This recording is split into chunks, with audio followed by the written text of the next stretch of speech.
அதுதான் இப்போ 12th முடிச்சுட்டு நான் வரேன். 12th வரைக்கும் கவர்மெண்ட் ஆமாம், ஸ்கூல்ல கவர்மெண்ட் நீங்களா தான் ஸ்கூலில் நாங்களாக தான் படித்தோம். அப்போ அந்த காலகட்டத்தில் நீங்கள் சித்தப்பா விட்டு வெளில வந்துட்டீங்க. ஆமாம். அப்போது வேறு எதுவும் வேலைக்கு போயிட்டு வந்தீங்க?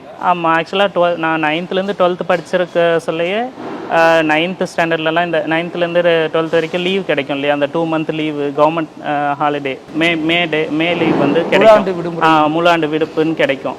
அந்த விடுப்புலலாம் என்ன பண்ணுவேன், பெங்களூரில் எங்கள் சொந்தக்காரர் சித்தப்பா ஒருத்தர் மேஸ்திரியாக வேலை பார்ப்பார்.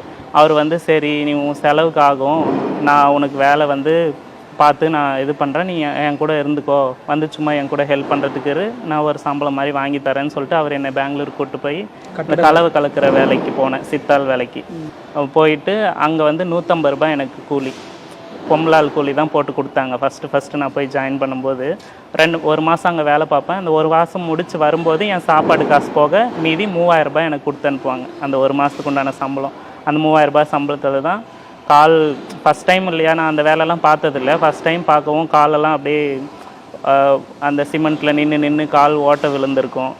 வந்து அந்த காசில் தான் செருப்பு, பேகு, தேவையான பொருள் எல்லாமே வாங்கிட்டு வந்தேன். இதே மாதிரி தான் 12th வரைக்கும் போயிட்டுருந்துச்சு.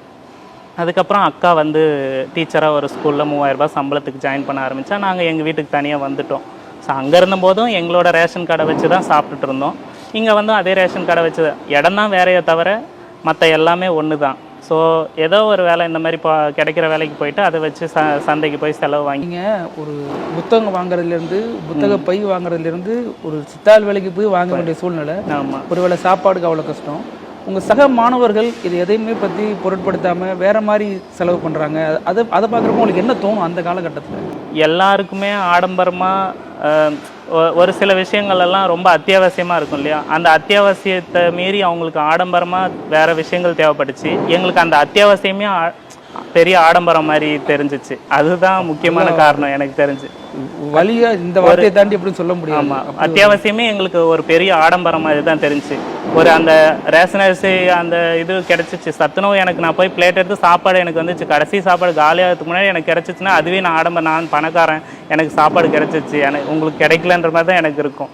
ஏன்னா அது எனக்கு அத்தியாவசியம் அந்த டைமில்.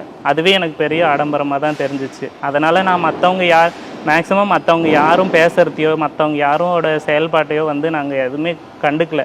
அதுதான் இவ்வளோ தூரம் கொண்டு வந்திருக்கு.